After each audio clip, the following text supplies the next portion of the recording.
Okay, where we left off on Monday, which was our first day, was just studying this idea of intermolecular forces. Okay, this is the subject of Chapter 11, and for that, we introduced two different molecules. They have the same number of carbons, same number of hydrogens, and they have the same number of oxygens, right? And the only difference is that one of them belongs to a functional group called the alcohols. Okay, the alcohols, I want you to know, don't worry about the R. The R can be anything for now, but all alcohols have the OH group. Okay, the OH group. Okay, this OH group is called the hydroxyl group. Okay? And this specific alcohol is called ethanol. You can have methanol, ethanol, propanol, butanol. Is that the sheet? These are the notes that are on campus, and so on and so forth. Pentanol. Okay. And then this one is called the ether. So you don't have to worry about the R here. Okay, the R can be any atom or a collection of atoms. There's an R, and then there's an oxygen in the middle, and that's another R. Okay, don't worry about the R because it could be any atom or collection of atoms. So this belongs to a functional group known as the ethers.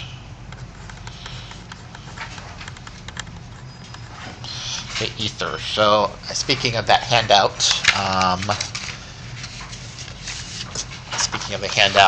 this is kind of some of the functional groups that we'll kind of go over in class, but I think you need to know these more in organic chemistry, but it's good to just give you this, taste right now. So we have the alkanes, which is a functional group. These are known as the hydrocarbons. They just have carbon and hydrogen. And then the alcohols, okay, which we've talked about here, they are the ROH group. Okay, they have the OH group. This is the hydroxyl group. Okay.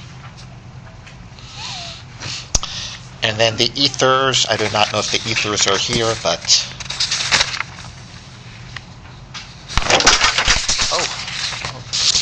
okay, the ethers are going to have that oxygen in the middle. Okay, this is an example of an ether. Okay. So this alcohol is called ethanol,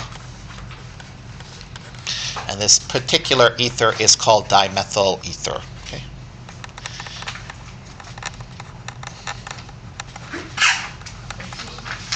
Okay, bless you. So everything is the same, but one of them has a boiling point that's really high, and one of them has a boiling point that's really low. The ether has a boiling point that's really low, right? And we want to figure out why this is. Okay, let's give another example here. I have just a very quick demo I'd like to show you. You guys can see this here.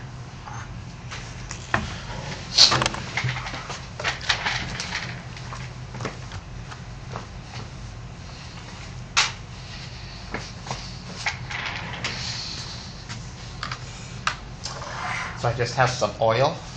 Okay. Some oil that I just got from our lab. I'll just pour it here. So this is just regular oil, and I have some water here.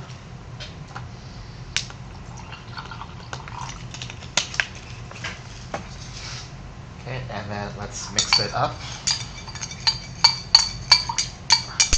Probably done this at home. So what do you think is happening to this oil and water? Are they mixing?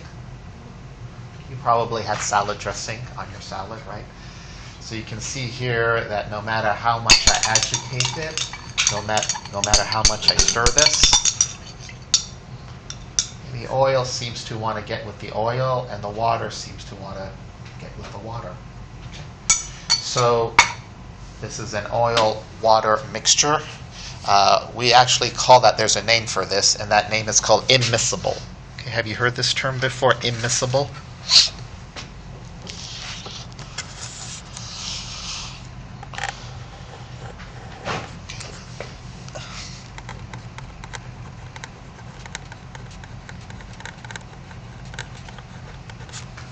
Immiscible. An example of something that's immiscible is oil and water, and immiscible basically means it cannot mix. Okay, oil and water cannot mix. You can see that here. Okay. They're immiscible. So there's something about the water molecules, and there's something about, I don't know if we can see this for those that are going to see the recording, but they're immiscible. They do not mix with one another.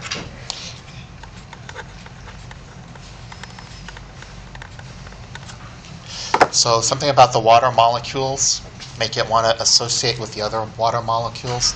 There's something about the oil molecules that make it want to associate with the other oil molecules. Okay, let's do another example here. Okay, so this would be immiscible. Immiscible. Okay, let's do that same water.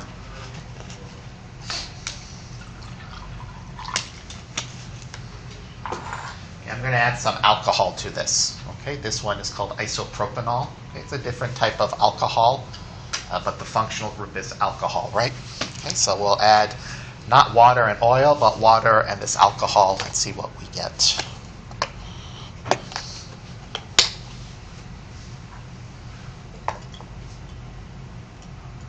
Just pouring some here and some there.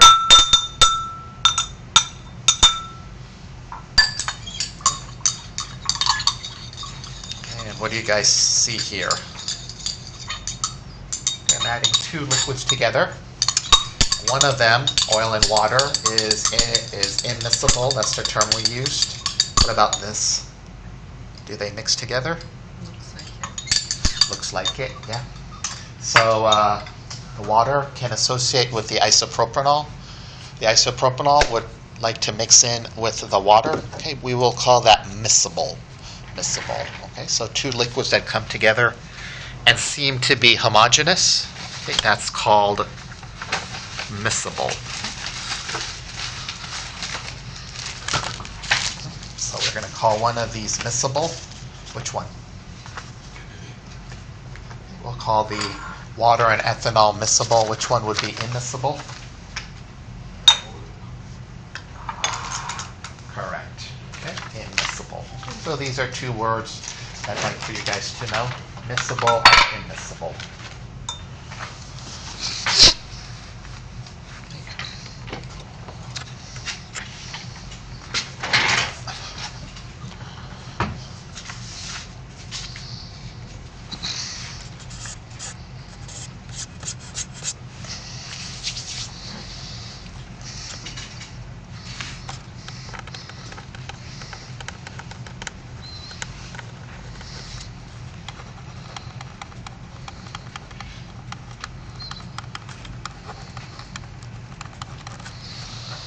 And an example of this would be water with some type of alcohol. This alcohol, I just got it from our lab, is isopropanol. It's a type of alcohol.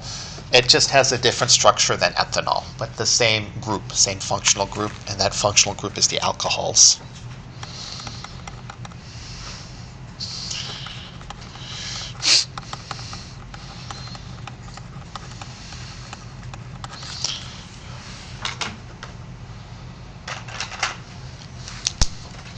Okay, so why is one immiscible? Why is the other miscible? Okay, why do two molecules with the same number of carbons, same hydrogen, same oxygen, have dramatically different boiling points, this type of physical property? Again, it all has to do with intermolecular forces. Intermolecular forces. Okay. Right, so let's go over some of these intermolecular forces that give us some of these miscibility. Immiscibility gives us these very different boiling points. It has to do with our functional groups. It also has to do with the way the molecules interact with one another. Okay, how two different liquids interact with one another. Right, so I'm going to go now to page 2, and I'll try to get these notes out on Canvas. These lecture notes out on Canvas after a scanned when I'm through. But these notes, as they are on Canvas.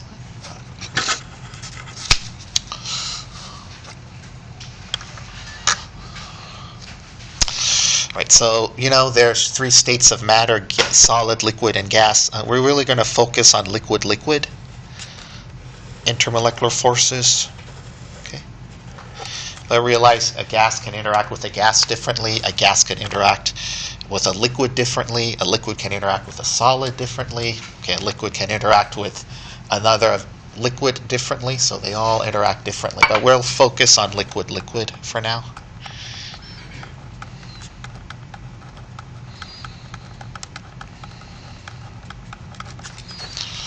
Such as oil and water, water and ethanol, water and isopropanol, so on and so forth. By the way, they can mix like gas, liquid. The lung is an air-water interface. Okay, the lung, so the air, and then there's the water. There's an interface there. So there's intermolecular forces between the air and water. This is very important in the lungs. Okay. But for this Gen Chem 2 class, we'll just do liquids and liquids. All right, let's go over the four main intermolecular forces. I'll pause here. Anybody have any questions? Okay, there's four main types, so let's go over these four main types.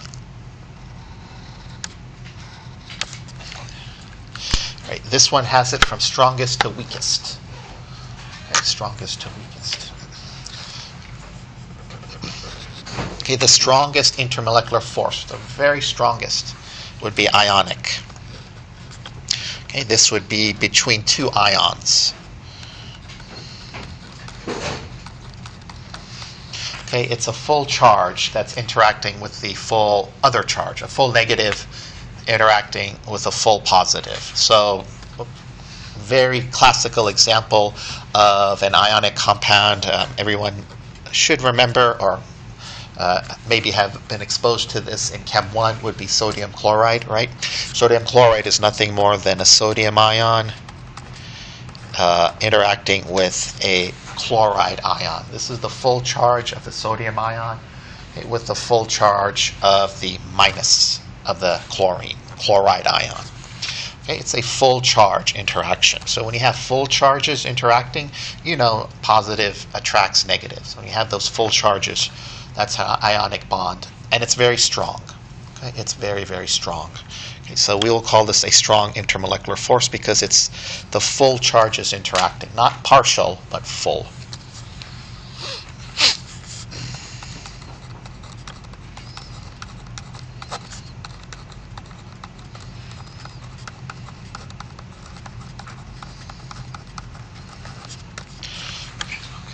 Full.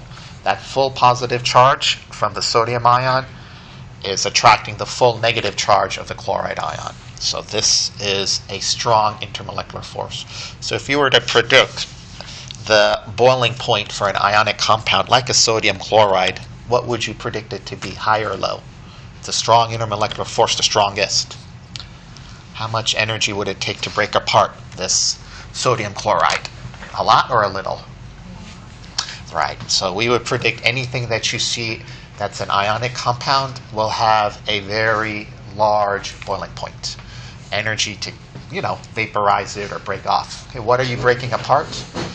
You're breaking apart these ionic compounds. Okay, in fact, if you look at sodium chloride or any ionic compound under a microscope, okay, it's going to form a lattice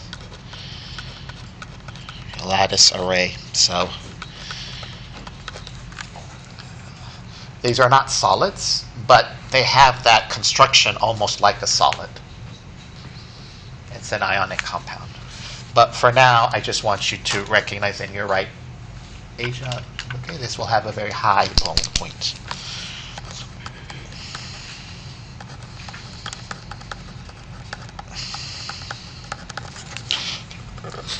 So instead of having two full charges interacting, a full positive with a full negative, you can have a partial positive interacting with a partial negative.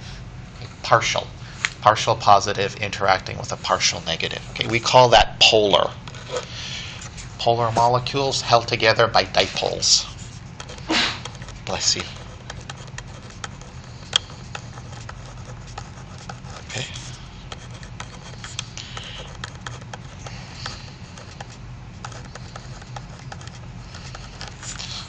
Okay, dipole forces.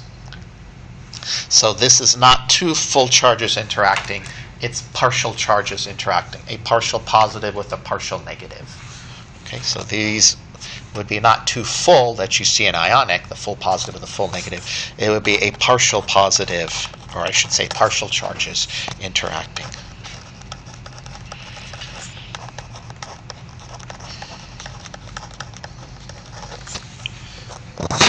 All right, so that's called a polar molecule. There's a very special type of dipole-dipole force, a very special type of dipole-dipole force. So these actually go together, but a very special type of dipole-dipole force is called hydrogen bonding. So I'm going to clump these two together because a very unique, special dipole-dipole is called hydrogen bonding.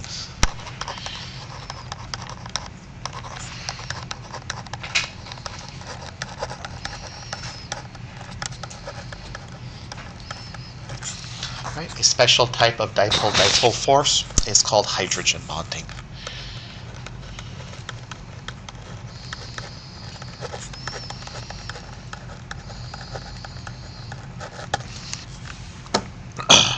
Hydrogen bonding is so special, it's so important.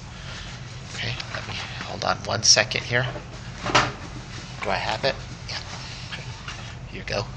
Hydrogen bonding is so special, it's so unique. There's an entire book written on it. Okay.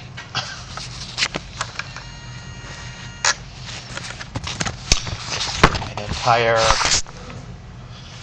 book totally dedicated to the hydrogen bond. Okay, it's a special type of dipole-dipole force. Right? So it's very nice, interesting reading, to say the least. Okay.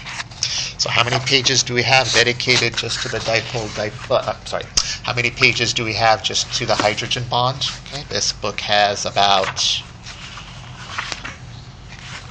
475 pages. Okay, 475 page book dedicated to the hydrogen bonding. Okay, so it's got to be very important. It is important, especially if you're interested in, biochemistry. Our DNA is held together by hydrogen bonding. A lot of things in our proteins are stabilized. Their interactions are stabilized by hydrogen bonding. So hydrogen bonding is kind of a big deal in the, the medical sciences or especially the biochem sciences.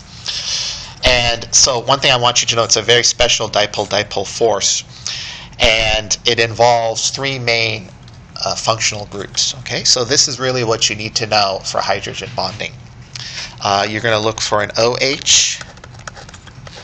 Okay, forget about the R for a moment. It's just anything. It's just a placeholder. You can put any type of atoms there. Really, I want your attention focused on the OH. Okay, the NH. And we don't see this in biochem, but in the other chemistries, fluorine can hydrogen bond. So what you're looking for in a molecule, if it can hydrogen bond, if there's a hydrogen bonding capacity, okay, you're kind of focusing on these three main moieties, or these three main components, the OH, the NH, and the F. Okay. And that should almost, snap in the back of your mind, oh, this molecule that has that OH hanging around can hydrogen bond, okay, with another H someplace else in another molecule or the same molecule. Okay. So let's talk more about this hydrogen bonding, and more specifically when you're looking for OH, NH, and F. But let me give you an example. Okay, one of the examples is water. Okay, so water can hydrogen bond, and let's see how. Remember, what do we need in order for it to hydrogen bond? The molecule needs to be what? Nonpolar? Molecule needs to be polar. So it must have a dipole moment. Okay? A partial positive or a partial negative somewhere. Okay? So let's look at water now. Okay?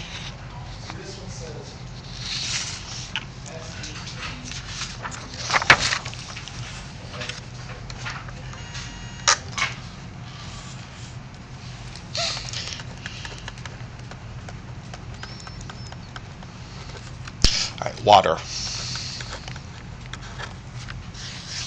So water is the formula, but here's the structure. So many people erroneously think, wrongly think that water is a straight line, but it's not. It's bent. Okay, it's bent. So we have an H here. It forms a bond with the oxygen, and then it has two lone pairs, and then there's another hydrogen here. Okay, so this is the structure of water. It's not straight, but it's bent. So this pair of electrons on the top and this pair of electrons at the bottom, they kind of bend the molecule. They bend it like this, okay? They bend it. So as a result of it bending, they have a unique bond angle. I think it's 108 some degrees. No other molecule has that bond angle of 108, 109 degrees. I do not know the exact number. But let me tell you something about the water molecule here. Besides having all these properties, this H, single bond with this O, this is not, I want to convince you that this is not an equal sharing of electrons. Okay, this is not an equal sharing of electrons. This oxygen actually is electronegative, so it pulls. Okay, it pulls on this bond. It pulls on the electron density of this bond. Pull. Okay, when it does that, okay, we're going to draw a little arrow with a tail. Okay, a little arrow, a little tail, leaving a tail at the end. So it's going to have a partial negative. Okay, this is called delta. This is the Latin letter for delta, and we put a minus sign there. So it's a partial minus, partial negative. Okay, what will that leave the hydrogen here? Partial positive. Okay, it's not just the same thing on this end, it's also the same thing on this end. Okay, the other end. Okay, what is that oxygen doing? It's electronegative. It's like a vacuum cleaner. It sucks up, sucks up, sucks up. It's almost like a tug of war. Okay, who's going to win a tug of war? Okay, between me and a small child. Okay, I'm going to push. Okay, and I'm taking all that electron density. So this is not a 50-50 sharing of the bond. So that electron density is being more so driven towards the oxygen, making that partial negative. And what will this hydrogen be?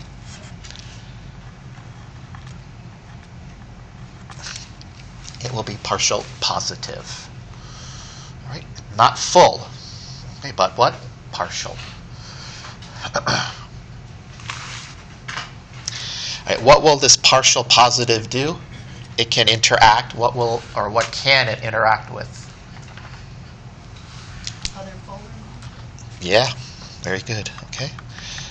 So it can interact with a partial negative of what other molecule? Okay, other polar molecules. How about water? Okay, water. We'll make it water, but it can do anything with a full negative or partial negative. Here I'll have it bond or attract. It's not really a bond. I'll have it attract.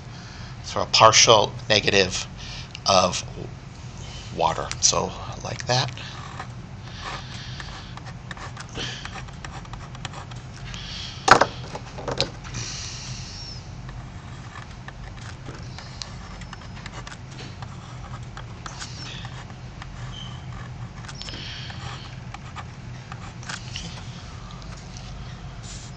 So we have a nice kind of a beautiful attraction here.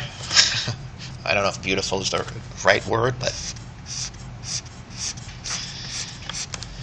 okay, what do you think this partial negative will do? What can it interact with?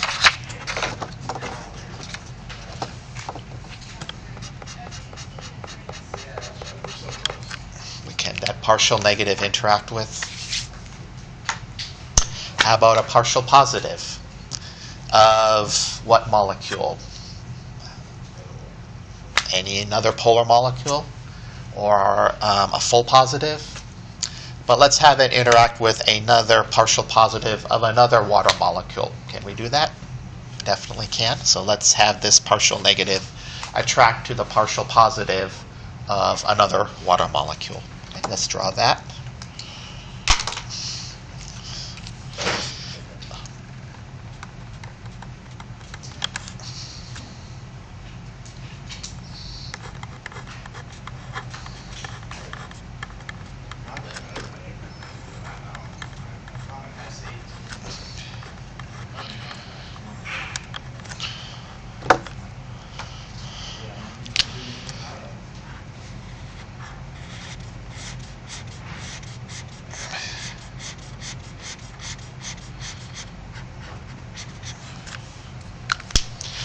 Can we do the same thing on this end? Okay, this can go on, right? This can go on all throughout three-dimensional space, right?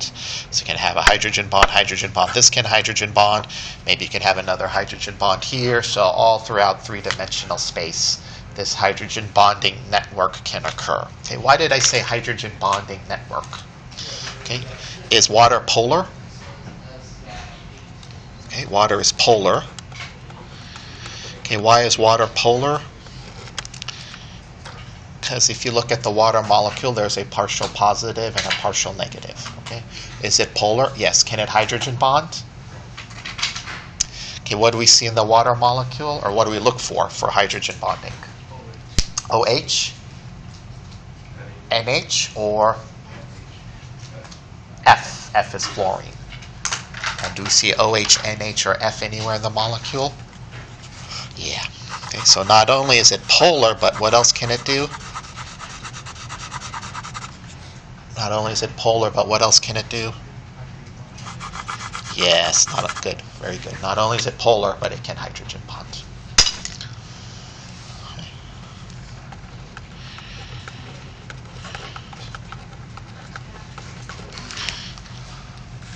Okay, why do you think the boiling point of water, BP, boiling point, is 100 degrees C? Okay, where's all that heat energy going? What is it breaking up? What type of bonds? It's breaking up the hydrogen bonds. Okay. So I do not know this number off the top of my head, but I think, don't quote me on this, I think it takes about 6,000 joules, I think, to break up 1 mole of ice. Take 6,000 joule, joule is a unit of energy. Energy is in joules. Take 6,000 joules to break up 1 mole of ice. 1 mole is 18 grams of ice. Where's all that 6,000 joules going to, breaking up in ice? What is it doing to melt the ice? Where's all that energy going? It's separating or breaking up the hydrogen bonds. Yes. Okay. Yeah. Hydrogen bonds. Is hydrogen bond a bond or a strong attraction?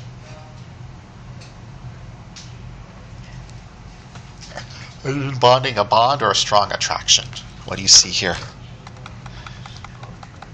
It's a strong attraction. Okay? It's a strong attraction. Okay? So they call it hydrogen bond, but it's not a bond. Okay, what is a bond? Okay, this is a bond. It happens to be a single bond. A double bond is a double bond, but a hydrogen bond is not a bond per se. It is an attraction. If you hold my hand, if you hold your hand out and I hold my hand out, that's an attraction. Okay? If you hold your hand out and I go like this, that's not an attraction. Okay? That's repulsion. Okay, repulsion. Like this.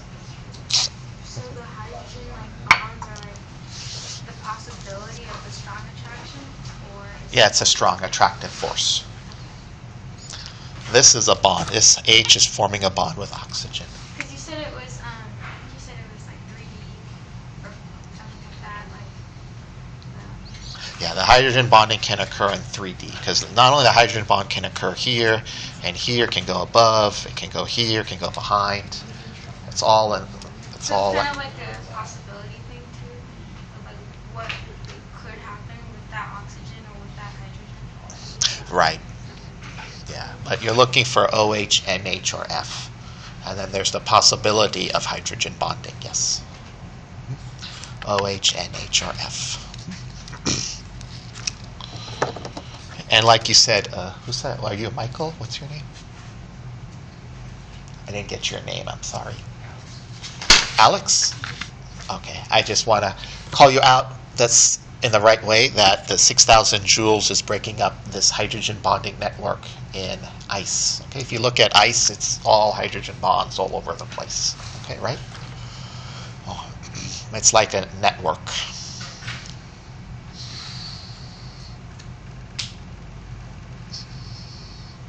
Alex, okay?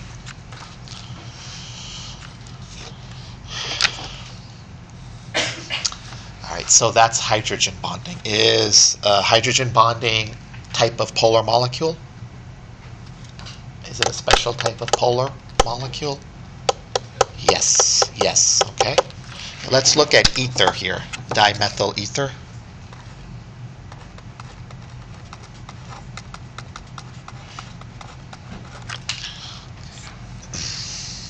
So this is dimethyl ether. It belongs to a functional group called the ethers. Let me draw the structure here so that you don't get confused.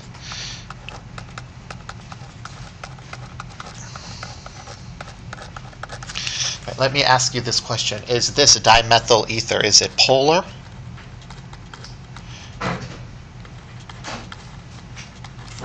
What do you think? Does it have a partial negative, partial positive anywhere? Okay. Polar? Does it possess a dipole moment? How are we on time here? I got 15 minutes. Polar? Okay. Yep. So you see this bond here, this oxygen is pulling this way. So what will that make this oxygen? Partial positive or negative? Negative. Okay, do we know our electronegative elements? Oxygen, nitrogen, fluorine, chlorine. These things just take electron density like a vacuum cleaner. What about the other end here? Okay, bromine. Okay, what about this end here? This oxygen is pulling this way. That will make this partial negative. Okay, on the oxygen, what will that make this carbon and this carbon in dimethyl ether? Partial positive, very good. Nicely done. So is this molecule polar or non-polar? Right, it's polar. But can this molecule hydrogen bond?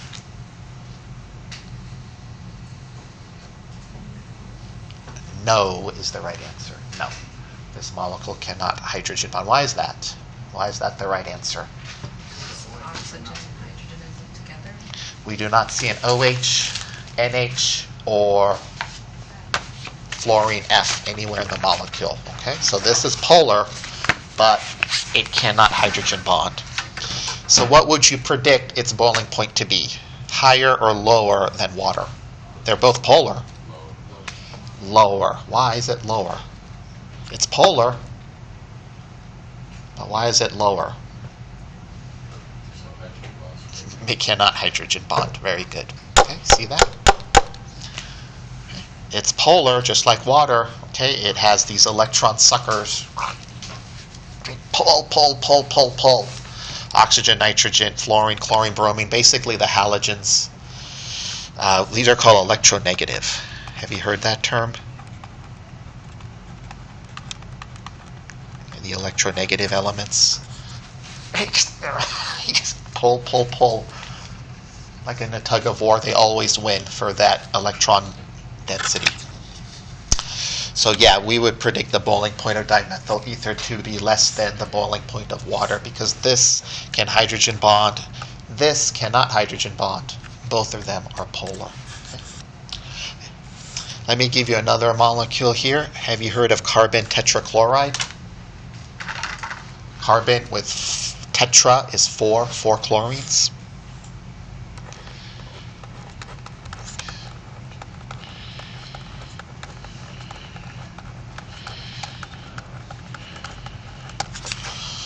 Okay, so carbon tetrachloride, let's draw the Lewis structure of this. We have carbon, carbon loves 4, and it has one chlorine. There's chlorine 2, chlorine 3, chlorine 4. Carbon loves 4. So it's carbon tetrachloride. That tetra means 4. Okay, and if you want to get, very specific, there's actually some lone pairs. So the question for you guys is, what do you think about carbon tetrachloride? Is it polar? Is carbon tetrachloride polar? Okay, so we have this chlorine.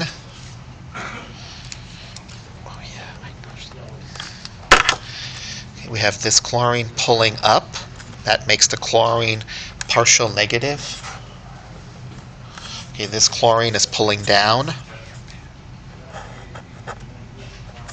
making that partial negative. Okay, this chlorine is going this way, pulling, partial negative. But what is offsetting it? What is counterbalancing it? This chlorine going that side. So is this polar or non-polar? Okay, we have the pull here. What cancels out the pull here? The pull up here. What cancels out the pull up? Right, the pull down. Okay, they cancel each other. So is that polar or non-polar? Does this have a dipole moment? This has a dipole moment, right? It has a partial negative, partial positive on the atoms. This has a dipole moment, partial positive, partial negative on the atoms. But what about this? Do they cancel each other out? Yes, they cancel each other out. So is this polar or non-polar? Non-polar, okay. So non-polar molecule, they all cancel each other out. Okay, and it will have no net dipole moment.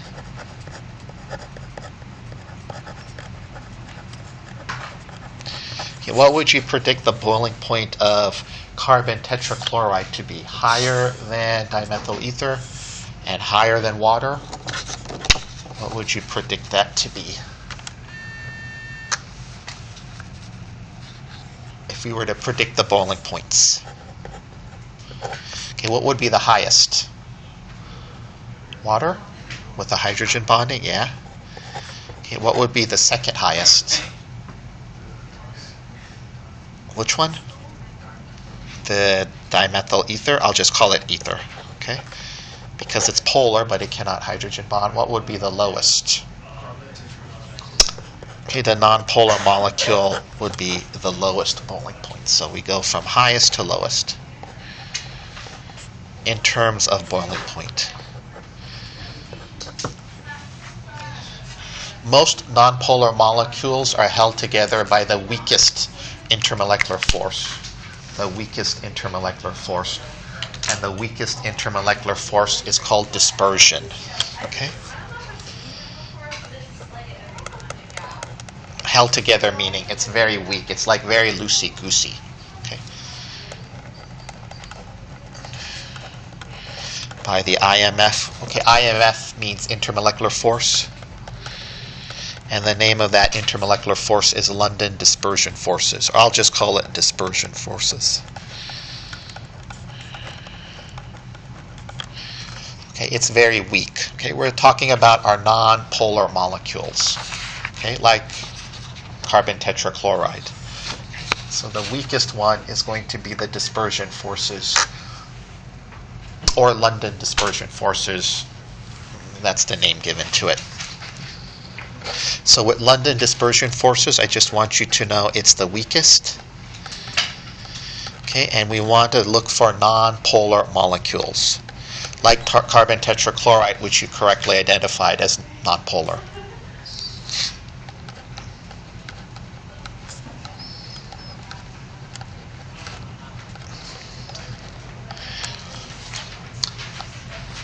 Okay, what's another functional group you would think would be nonpolar?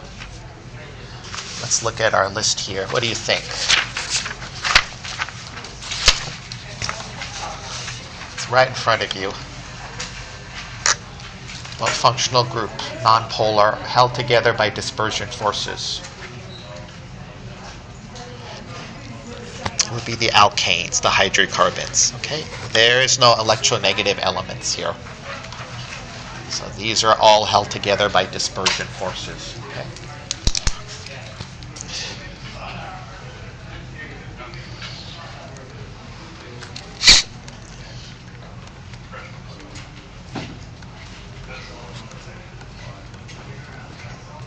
Okay, very weak, very temporary. So what are dispersion forces?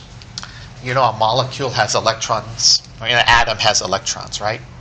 And what do the electrons do? They kind of buzz around, they buzz around, they move around. So a molecule will also have an electron field that buzzes around and moves around. So every now and then, the electron density will shift and it will attract a partial positive from another molecule. Okay, but it's very, very weak. Okay, it's very, very temporary.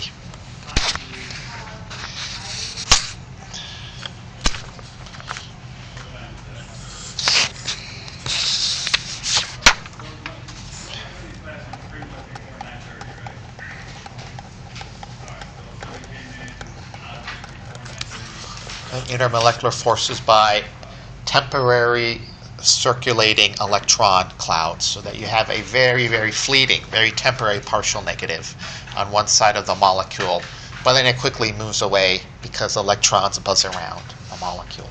Okay.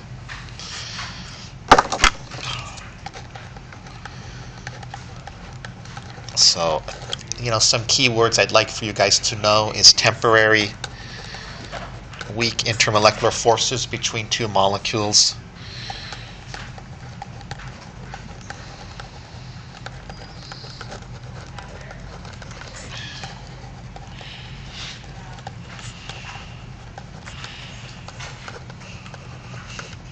Okay. Based on circulating electron clouds.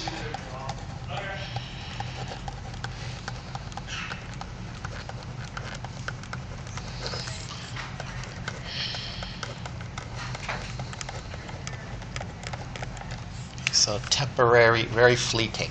Okay. Very fleeting.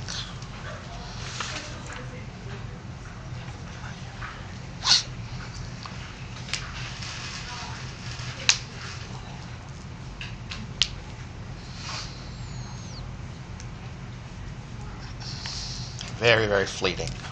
They come and go, they come and go. Because that's what electron clouds do, they just come and go. Electron, circulating electron clouds. Okay. Thank you.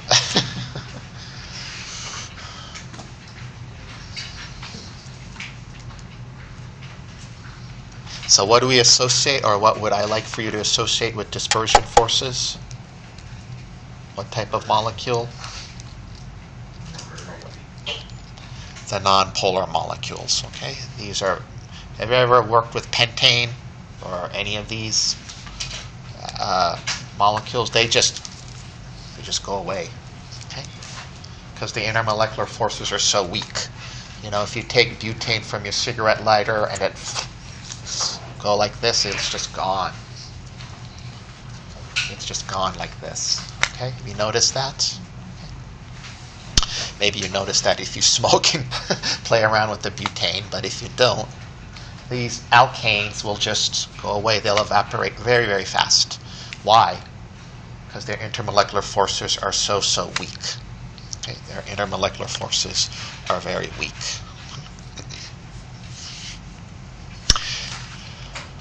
All right, so let's go back here in the last couple of minutes of class, and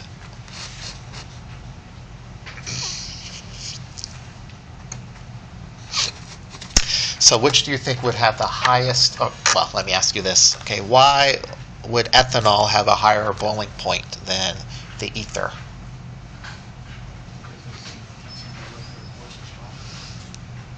Yes, the intermolecular forces are stronger, Alex. But what is that intermolecular force? Yeah, so the reason why this has such a high boiling point is that this Can hydrogen bond? And why is this so low, minus 24 degrees? It cannot hydrogen bond, so, but what is it? What type of molecule holds it together, one to another?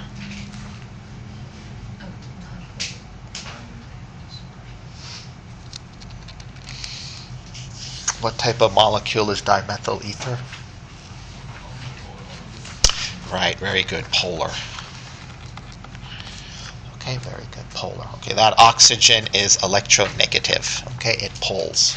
Okay, what if I were to add another molecule into this mix? How about ethane? Okay, what would you predict the boiling point of ethane to be? Higher than this one? Lower than this? What would it be? Lower than which one? It would be the lowest. It would be lower than this, and it would be lower than that. Why would it be the lowest? There's no oxygen, and it can't make any H bonds. So it's nonpolar. So there's no electronegative elements like in oxygen. That's correct. And what holds it together? What is the main intermolecular force for this molecule? But what's the name of it? Dispersion or London dispersion, yes.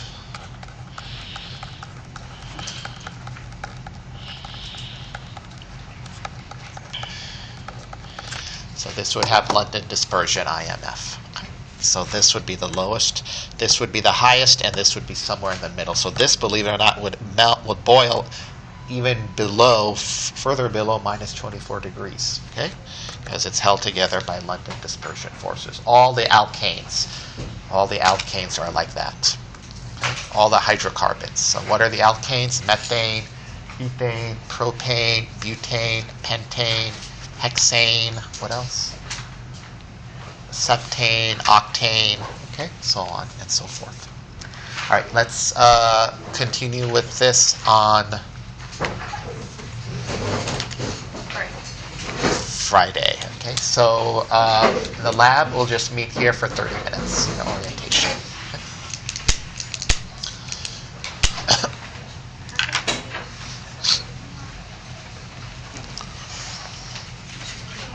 Well, I'll just get the extra notes from you. Yeah, I'll scan them. Yeah. Okay, cool. There's orientation here. Are you in the lab? Yeah, we're all in the lab, but I think I told you on Monday we have a game. Oh, I forgot about that. Yeah. Okay, Sorry, no I worries. No forgot to worries. email you. I was going to do it, No but we worries. never got to shoot it. There's an orientation, so you may want to talk to Tiana, Tiana? the lab coordinator. Okay, I'll look it up. I'll try to find it. Yeah, so that she can. Cool, thank you.